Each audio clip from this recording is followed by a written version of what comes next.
Friends, চলে এলাম একটা নতুন ভিডিও নিয়ে। শুধু নতুনই নয়, একটা খুব এমার্জেন্সি ভিডিও নিয়ে।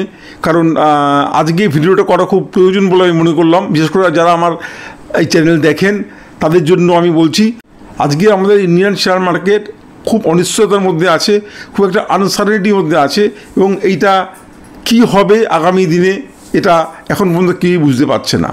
তার কারণ হচ্ছে কি? তার কারণ হচ্ছে আমেরিকান প্রেসিডেন্ট ট্রাম্প। আমেরিকার প্রেসিডেন্ট ট্রাম্প আমরা জানি যে আমাদের উপরে প্রথমে যেটা পূর্ব নির্ধারিত ছিল 15% তারিফ, সেই 50% তারিফের বদলে সে করেছিল কি 25% তারিফ ঘোষণা করেছিল এবং বলে দিয়েছিল একটা পেনাল্টি লাগাবে। এবং সে করেছে কি, আজকে কি করেছে, সেই 25% তারিফ 15 জায়গায় 25 লাগিয়েছিল, আজকে সেই 25 উপরে আরও 25% বাড়ি লাগিয়ে অর্থাৎ 50% তারিফ করে দিয়েছে। অর্থাৎ তার কারণ একটাই, তার বক্তব্য হচ্ছে আমরা রাশিয়া থেকে কেন তেল কিনছি। আচ্ছা, রাশিয়া থেকে যেন আমরা তেল কিনবো না, আমরা যদি রাশিয়া থেকে ডিসকাউন্টেড প্রাইসে তেল পাই, ইন্ডিয়া রাশিয়া থেকে ডিসকাউন্টেড প্রাইসে তেল পাচ্ছে, তাহলে কেন তেল কিনবে না? এই দাদাগিরি কেন থাকবে? ইন্ডিয়া কোথা থেকে তেল কিনবে সেটা আমেরিকা বলে দেবে। আমেরিকা কথা বলে আমাদের ভরসা করে তেল কিনতে হবে? এই বলছে যে ইমিডিয়েটলি তাকে তেল কেনা বন্ধ করতে হবে রাশিয়া থেকে, না হলে সে বলছে আগামী দিনে আরও তারিফ বাড়িয়ে দেবে। এবং বলছে 1 বছরের মধ্যে যে ফার্মা সেক্টর ওষুধগুলো আছে তারপরে বলছি 250% তারিফ পোষাবে। আজকের এই যে আমেরিকা যেটা করছে, আজকে ভারতবাসী হিসাবে আমরা কিন্তু এটাকে কেউই আমরা সাপোর্ট করতে পারি না। অথচ দেখুন, খুব মজার ব্যাপার, আজকের আমেরিকা কিন্তু তার ফার্টিলাইজার, ইউরেনিয়াম এবং বেশ কিছু কেমিক্যালস রাশিয়া থেকে কিন্তু তারা ইম্পোর্ট করছে। আজকে একটা রিপোর্টার্স কনফারেন্সে রিপোর্টার এই প্রশ্নটা আমেরিকা ট্রাম্পকে করেছিলেন যে আপনারা তো রাশিয়া থেকে ইউরেনিয়াম কিনে আনছেন, প্রচুর পরিমাণে ইম্পোর্ট করছেন। এবং ট্রাম্পের বডি ল্যাঙ্গুয়েজ দেখলে আপনারা যদি দেখে থাকেন তাহলে দেখবেন ট্রাম্প খুব মানে থতমত খেয়ে গেছে, এবং সে সেখানে কি বলছে কি, না আমি এটা জানি না। একটা দেশের প্রেসিডেন্ট সে যেখানে তারিফ বোঝাচ্ছে, প্রত্যেকটা দেশে প্রত্যেকটা প্রোডাক্ট বসে তারিফ বোঝাচ্ছে, অথচ তার দেশে একটা ইউরেনিয়াম কিনে নিয়ে আসছে রাশিয়া থেকে, সে সেটা জানে না। অর্থাৎ আমেরিকা রাশিয়া থেকে কিনতে পারে, রাশিয়া থেকে ইউরেনিয়াম কিনতে পারে, ফার্টিলাইজার কিনতে পারে, কেমিক্যাল কিনতে পারে, বা তার যা যা দরকার সব কিনতে পারে, কিন্তু ইন্ডিয়া রাশিয়া থেকে তেল কিনতে পারবে না। তখন ইন্ডিয়া এমনই একটা দেশ, আমাদের কিন্তু নিজস্ব কোনো তেলের প্রোডাকশান নেই, আমাদের এখানে কোনো তেল পাওয়া যায় না, আমাদের পুরো তেলটাই বাইরে থেকে নিয়ে আসতে হয়। এবং ওয়ার্ল্ডের মধ্যে ইন্ডিয়া হচ্ছে 3rd largest consumer of oil. অর্থাৎ আমাদের সারা পৃথিবীতে যে সমস্ত দেশ তেল বেশি ব্যবহার করে তার মধ্যে ভারতের স্থান হচ্ছে 3য়। অর্থাৎ ইন্ডিয়াতে তেলের কনজামশন যথেষ্ট বেশি, তো সেই তেলটা তো ইন্ডিয়াকে নিয়ে আসতে হবে, তাহলে চলবে কী করে? তো সেই তেলটা আমাদের কাছে সস্তায় পাবো, সেখান থেকে নিয়ে আসবো, কিন্তু উনি সেটা হতে দেবেন না। উনি করবেন কি, উনি একটা তারিফ বসিয়ে দেবেন। তো আজকের এই নিয়ে আমাদের ভিডিওতে আলোচনা, এবং এই তারিফ বসানোর জন্য আমাদের শেয়ার মার্কেটে কী ক্ষতি হতে পারে, বা আমাদের কোন কোন প্রোডাক্টের উপরে আমাদের অসুবিধা হতে পারে, বা কোন ধরনের শেয়ারগুলোর উপরে আমাদের এর প্রভাব পড়তে পারে, এই সমস্ত নিয়ে একটু আলোচনা করব। এছাড়াও যারা আজকে আমরা শেয়ার মার্কেটে আছি এবং যারা মিউচুয়াল ফান্ডেও আছি, তারা আজকে আমরা কী করব বা কী করা উচিত, বা এই প্রভাব কতটা পড়তে পারে সেটা নিয়ে আলোচনা করব। ফলে ভিডিওটা খুব ইন্টারেস্টিং হতে চলেছে, এবং ভিডিওটা খুব বেশি বড় করব না, খুব ছোটোই করব। আপনার ভিডিওটা প্লিজ মন দিয়ে দেখুন। আর যদি ভিডিওটা থেকে ভালো লাগে, আমার চ্যানেলটাকে প্লিজ সাবস্ক্রাইব করে একটা লাইক বাটনে প্রেস করে দেবেন। আর অবশ্যই আপনারা করবেন কি, একটু কমেন্ট করবেন, কারণ এই ধরনের ভিডিও, খুব বিতর্কমূলক ভিডিও, আপনাদের কেমন লাগলো একটা কমেন্ট করবেন। আপনাদের প্রত্যেকটা আমি পড়ি এবং উত্তর দিই। আর নিচে আমার হোয়াটসঅ্যাপ নাম্বার দেওয়া থাকবে, আপনাদের যদি কোনো রকম কিছু জানার থাকে আপনাদের পোর্টফোলিও নিয়ে বা আপনাদের মিউচুয়াল ফান্ড নিয়ে, আপনারা আমাকে হোয়াটসঅ্যাপ করবেন, আমি আপনাদের সেই হোয়াটসঅ্যাপের সদুত্তর সঙ্গে সঙ্গে আমরা দেবো। একটু পিছনে চলে যাচ্ছি। দেখুন, আমাদের ইন্ডিয়াতে বর্তমানে জিডিপি গ্রোথ 6.5%, সেখানে আমেরিকা হচ্ছে মাত্র 3 to 4%, 3.5 অর্থাৎ 3 to 4% আমেরিকার জিডিপি গ্রোথ। অথচ আমাদের ট্রাম্প কী বলছে না, ইন্ডিয়া হচ্ছে একটা ডেড ইকোনমি, এবং রাশিয়ারও হচ্ছে একটা ডেড ইকোনমি। ইন্ডিয়ার ডেড ইকোনমি উনি সঙ্গে সঙ্গে বলে দিলেন। সেখানে আমাদের জিডিপি গ্রোথ 6.5, তাদের 3 to 4%। এবং সবচেয়ে বড় কথা হচ্ছে, যেদিন এই জিনিসটা হলো সেদিন শুক্রবার দিন কিন্তু আমেরিকা মার্কেট কিন্তু প্রায় 540-42 পর কিন্তু আমেরিকা মার্কেট পড়ে যায়। এবং তার মূল কারণ ছিল কি বলুন তো, যে তাদের জব রিপোর্টটা খুব পুর এসছে। অর্থাৎ জুলাই মাসে যে চাকরিটা হওয়া কথা ছিল সেই চাকরিটা হয়নি, অর্থাৎ কম চাকরি হয়েছে। অর্থাৎ তার মানে কি, সেই মাসে তাদের দেশে বেকার সংখ্যা বেড়েছে। তাদের রিপোর্টটা এলো কত 73,000, অর্থাৎ 73,000 তাদের সেই মাসে জব হয়েছে, অর্থাৎ যে জবটা হওয়ার কথা ছিল প্রায় 1 লাখের বেশি, সেটা হচ্ছে 73,000। এবং কি অদ্ভুত ব্যাপার দেখুন, যেদিন এই 73,000 রিপোর্টটা প্রকাশ পেল সেদিন কি করলেন না, এই রিপোর্টটা যে ডিপার্টমেন্ট পেশ করে, ব্যুরো স্ট্যাটিস্টিক্স কমিশনার, ওদের যে স্ট্যাটিস্টিক্স ডিপার্টমেন্টের যে কমিশনার ছিল মিসেস এরিকা, উনি তাকে সঙ্গে সঙ্গে চাকরি থেকে বরখাস্ত করে দিলেন। কি না, কেন তিনি এই রিপোর্টটা বার করেছেন? আরে সেই রিপোর্টটা তো তার কাছে ডেটা এসছে, বিভিন্ন ডিপার্টমেন্ট থেকে তাদের ডেটা এসছে, সেই ডেটাটাকে যোগ করে সেই ফিগারটা উনি বলেছেন। তো তার তো কিছু করার নেই, কিন্তু যেহেতু ওই রিপোর্টটা এসছে এবং ওই রিপোর্টটা আসার পরে যেহেতু আমেরিকা মার্কেট পড়ে গেছে, সঙ্গে সঙ্গে উনি করলেন কি, ওনাকে বরখাস্ত করে দিলেন। এই হচ্ছে আমাদের মিস্টার ট্রাম্প। এবং এই ট্রাম্পের এর জন্য কিন্তু আজকের আমেরিকাতে কিন্তু খুবই আজকের কিন্তু বিভিন্ন জায়গা থেকে কিন্তু প্রচুর কিন্তু আজকের কমপ্লেন আসছে। এবং এই জিনিসটাকে কিন্তু শুধু আমেরিকা বলে না, বাইরের কোনো দেশ সাপোর্ট করতে পারছে না। তার জন্য সঙ্গে সঙ্গে এই খবর পাওয়ার পরে আমাদের প্রাইম মিনিস্টার নরেন্দ্র মোদী কী করেছেন না, আমাদের যে অজিত ডোভাল যিনি আছেন, security national security adviser Ajit Doval, এবং আমাদের যে জয়শঙ্কর আছেন আমাদের বিদেশমন্ত্রী, তারা চীন, জাপান, রাশিয়াতে তারা অলরেডি তাদেরকে পাঠিয়ে দিয়েছেন তাদের সাথে কিন্তু যোগাযোগ রাখার জন্য এবং তাদের সাথে বৈঠক করার জন্য।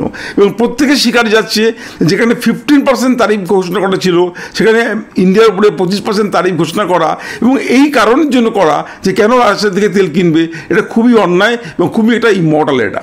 এবং এই যে একটা এবং ট্রাম্পের যে একটা এত বড় দেশের প্রেসিডেন্ট, ওনার মধ্যে কিন্তু কোনো মোরালিটি নেই, এবং এটা খুব ল্যাক অফ মোরালিটি কিন্তু এখানে শো করছে ট্রাম্পের যে নেচারটা। কারণ এইটা উনি একটা এত বড় দেশের প্রেসিডেন্ট হয়ে উনি এটা বলতে পারেন না যে ইন্ডিয়াকে হুইপ করতে পারেন না যে তুমি রাশিয়া থেকে তেল কিনবে না, আর তেল কিনলে আমি তোমাকে তারিফ বসিয়ে দেবো। এইবার প্রশ্ন হচ্ছে কি বলুন তো, যে আমাদের শেয়ার মার্কেটে এর উপরে প্রভাবটা কী পড়বে? দেখুন, আমরা আমেরিকাতে যেগুলো মেনলি ইম্পোর্ট করি, আমরা এক্সপোর্ট করি, যেটা আমেরিকা আমাদের কাছ থেকে ইম্পোর্ট করে আর কি, অর্থাৎ যার উপরে উনি তারিফ বসাবেন বলছেন, তো আমাদের মেনলি হচ্ছে আমাদের কিছু প্রিসিয়াস মেটাল এবং অর্নামেন্টস, এটা আমরা ওখানে পাঠাই। আর কি পাঠাই?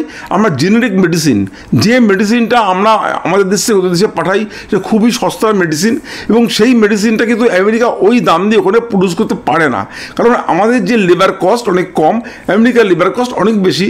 আমেরিকার রাতারাতি কিন্তু ওই কস্টে ওটা কিন্তু করতে পারবে না। এবং তখন কি হবে না, আমেরিকাতে কী হবে না, যদি বেশি দাম দিয়ে কিনতে যায় তাহলে আমেরিকা তাহলে ইনফ্লেশন হবে। যাই হোক, সেই প্রশ্নে আমি পরে আসছি। আপাতত তাহলে আমরা কী করি না, আমরা কিছু প্রিসিয়াস মেটাল, প্রিসিয়াস স্টোনস এবং জুয়েলারি আমরা করি, আমরা জেনেরিক মেডিসিন সাপ্লাই করি, আমাদের কিছু প্রচুর অটো কম্পোনেন্টস আমাদের ওখানে যায়, আমাদের ওখানে টেক্সটাইল যায়, আমাদের জামা কাপড় ইত্যাদি টেক্সটাইল ওখানে যায়, এবং আমাদের কিছু ফুটওয়্যার যায়। এই সমস্ত সেক্টরে যেগুলো আমাদের যায়, এবং আপনারা লক্ষ্য করবেন যে এই সমস্ত সেক্টরগুলি কিন্তু আজকের মার্কেটে বা গতকালের মার্কেটে বেশি পড়েছে, এবং আমরা চেষ্টা করব এইসব সেক্টর থেকে আমরা সরে এসে আমরা দেয়ার আর সো মেনি সেক্টরস, আমরা সেই সেক্টরে আমরা পাশ করে ইনভেস্টমেন্ট করার চেষ্টা করব। আর কি না, এই যে সেক্টরগুলোতে হচ্ছে, এখানে যেটা ইম্পোর্ট আমরা করছি, এক্সপোর্ট আমরা করছি, তার থেকেও আমাদের যে বড় সমস্যাটা দেখা দেবে সেটা হচ্ছে কি বলুন তো, আমাদের একটা আনএমপ্লয়মেন্ট প্রবলেম দেখা দেবে। কারণ আজকে যদি আমেরিকাতে আমরা একটা ভালো পরিমাণ কিন্তু আমরা এগুলোকে আমরা এক্সপোর্ট করি, তা যখনই আমাদের এক্সপোর্টটা কমে যাবে, সেই এক্সপোর্টটা যেটা আজকে আমাদের প্রাইম মিনিস্টার নরেন্দ্র মোদী করেছেন, সঙ্গে সঙ্গে ওনারা পৃথিবীর বিভিন্ন দেশের লোক পাঠিয়ে দিচ্ছেন যাতে আমরা তাদের সাথে আমরা সেই ধরনের ব্যবসায়িক চুক্তিতে আমরা আসতে পারি। এবং যদি আমরা সেই ব্যবসায়িক চুক্তিতে আসতে পারি, এবং যেটা আমরা আমেরিকাকে আমরা পাঠাতাম, আমরা সেই পরিমাণ যদি আমরা অন্য দেশে পাঠাতে পারি, তাহলে আমাদের এখানে কোনো সমস্যা হবে না বা সমস্যার কথা না। কিন্তু আপাতত যদি আমরা পাঠাতে না পারি, তাহলে এইসব জায়গায় কী হবে না, একটা এমপ্লয়মেন্ট প্রবলেম আসতে পারে। কারণ এখানে লক্ষ লক্ষ শ্রমিকরা কাজ করেন, তাদের হয়তো রোজি রোজগার বন্ধ হতে পারে, বা অটোমেটিক্যালি এই কোম্পানিগুলোতে যদি আজকের সেই প্রোডাকশান যদি কমে যায়, যদি তাদের এক্সপোর্ট যখনই কম করতে হবে, তাদের তখন কী হবে না, প্রোডাকশান কমে যাবে। প্রোডাকশান কমে গেলে কী হবে, তাদের কিন্তু সেখানে তাদের সেখানে লেবার সমস্যা হবে, এবং তারা লেবার করবে কি, তারা কিছু তারা কর্মচারীকে ছাঁটাই করতে বাধ্য হবে, এবং তার ফলে কিন্তু আমাদের একটা আর্টিফিশিয়াল আমাদের এখানে একটা আনএমপ্লয়মেন্ট প্রবলেম তৈরি হবে। এটা কিন্তু আমাদের কাছে একটা খুব আসল সমস্যা। তবে আমাদের অ্যাডমিনিস্ট্রেশন এই নিয়ে খুবই কড়া হাতে মোকাবেলা করছে, এবং সবচেয়ে বড় কথা হচ্ছে এটা একটা হিস্টোরিক মুভমেন্ট আমাদের দেশের কাছে। মনে রাখবেন, এই যে আমরা আমেরিকার কাছে আমরা আমেরিকার কাছে মাথা নোয়াবো না, এই আমরা মাথা নোয়াচ্ছি না, সারা পৃথিবী এটা দেখছে। এবং সারা পৃথিবী এটা দেখার ফলে আজকের কি হচ্ছে না, ভারতের যে সম্মান, এই সম্মান কিন্তু ভারতে অক্ষুণ্ণ আছে। আজকে যদি আমেরিকার প্রেসিডেন্টের এই কথায় আমরা যদি সঙ্গে সঙ্গে রাশিয়া থেকে আমরা তেল আনা বন্ধ করে দিতাম, সে কিন্তু আমাদের পক্ষে খুব অপমানজনক হতো। কারণ তিনি যে অন্যায়টা করছেন, আমরা যে অন্যায়কে আমরা প্রশ্রয় দিতাম। আজকে কিন্তু আমাদের ইন্ডিয়া সেটা করেনি। আজকে যে আমাদের শেয়ার বাজার সাময়িক পড়ে গেছে, এটা ঠিক। আমাদের যারা ইনভেস্টাররা আছে তাদের সাময়িক কিছু লস হচ্ছে, এটাও ঠিক। কিন্তু আজকে আমরা যদি এটাকে প্রোটেকশন দিয়ে, আমরা যদি আজকে সেই যে পরিমাণটা আমরা এক্সপোর্ট করি, সেটা যদি আজকে আমরা অন্য দেশে করতে পারি আমেরিকাকে বাদ দিয়ে, তাহলে কিন্তু আমরা আজকের আগামী দিনে আমেরিকাকে একটা ভালো জবাব দিতে পারবো। এবারে প্রশ্ন হচ্ছে এটা কতদিন থাকবে। দেখুন, এইটা কেউ বলতে পারছে কতদিন থাকবে। আজকের হচ্ছে আমাদের বুধবার দিন রাত্রেবেলা আমি ভিডিওটা করছি, আগামীকাল বৃহস্পতিবার দিন ভিডিওটা বেরোবে। এমন হতে পারে হয়তো আমার বেরোনোর আগেই হয়তো ট্রাম্প কোনো ডিসিশন চেঞ্জ করলেন। কিন্তু আমরা এতদিনে দেখেছি যে ট্রাম্প কিন্তু মুহূর্তে মুহূর্তে চেঞ্জ হয়। উনি সকালবেলা যে কথাটা বলেন, বিকেলবেলা উনি সেই কথাটাকে উইথড্র করে দেন। ফলে যদি আজকে ট্রাম্পের সুমতি হয়, উনি যদি আজকের এই ব্যাপারে এই তারিফ যদি কমিয়ে দেয়, বা আজকে যদি কোনো একটা সুরাহা হয় এর জন্য, তাহলে হয়তো আজকে আমাদের মার্কেট আবার ঘুরে দাঁড়াতে পারে। আর যদি এটা না করে, যদি সমস্যাটা থেকে যায়, তাহলে আমি বলবো এটা পার্মানেন্ট সমস্যা নয়। এর থেকে আমাদের দেশ নিশ্চয়ই আজকের পরিত্রাণ পাবে। তবে হ্যাঁ, সাময়িক কিছু প্রবলেম আমাদের আসবে। এখানে আমাদের কি করা উচিত, সেটা হচ্ছে আমাদের আজকে সবচেয়ে বড় প্রশ্ন। আমি একটা কথা আপনাদেরকে বলবো, যে যারা আমরা এখানে ট্রেড করি মার্কেটে, আমরা যারা ট্রেড করি, যারা ইনভেস্টমেন্ট করি, আপনারা ইনভেস্টমেন্ট করেছেন, আপনাদের কোনো চিন্তা করতে হবে না। আপনারা যদি ঠিক কোম্পানিতে ঠিক লেভেলে ইনভেস্টমেন্ট করে থাকেন, আপনাদের কোনো চিন্তা নেই। যারা মিউচুয়াল ফান্ডে ইনভেস্ট করেছেন লং টার্মের জন্য, তাদের কোনো চিন্তা নেই। কিন্তু এটা ট্রেড করেন, তাদেরকে আমি বলবো যে এই কদিন আপনারা ট্রেডিংয়ের থেকে একটু সাবধান হয়ে যান। আপনারা কোনো কিছু কিন্তু চিন্তা করে, আপনার কোনো কিছুকে ভেবে, কোনো কিছু কল্পনা করে আপনারা কিন্তু ট্রেড করবেন না। কারণ এই হলে এই হতে পারে, বা এই করলে এই হতে পারে করে অনেকে ট্রেড করে, এবং সেখানে কিন্তু আমরা প্রচুর টাকা লস করি। সুতরাং আপনারা যাতে লস না করেন, সেই জন্যই আজকে আমরা ভিডিওটা করা, যে আপনারা ওইভাবে ট্রেড করবেন না যে কোন সেক্টরে হয়তো ভাবলেন যে ওখানে মাইনাস করলে আমি নেগেটিভ করে আমি পয়সা পাবো, বা ওখানে পজিটিভ করলে আমি পয়সা পাবো, এরকম কোনো রকম অনুমান সাপেক্ষে কোনো মার্কেটে ট্রেড করবেন না। তাহলে কিন্তু আপনাদের পয়সা করে কিন্তু আপনাদের লস হতে পারে। কারণ মার্কেট যথেষ্ট চালাক। মার্কেট কিন্তু আপনি যা ভাবছেন, মার্কেট সেই জিনিসটা অনেকক্ষণ আগে ভেবে রেখে দিয়েছে, এটা ভাববেন। মার্কেট আপনার থেকে অনেক আগে চিন্তা করতে পারে। সুতরাং মার্কেটের সাথে খেলে লাভ নেই। আমাদের কাজ হবে এই কদিন চুপচাপ বসে থাকা। আমি তো তাই করব, আমি যেটা করছি আমি সেটাই আপনাদেরকে বলছি, যে আপনারা এই কদিন কোনো তাড়াহুড়ো করবেন না, কোনো রকম ট্রেডিং করবেন না, চুপচাপ মার্কেটকে দেখুন। তখন রোজ আমাকে ট্রেড করতে হবে, রোজ আমাকে ইনভেস্ট করতে হবে, রোজ আমাকে সেল করতে হবে, বাই করতে হবে, তার তো কোনো মানে নেই।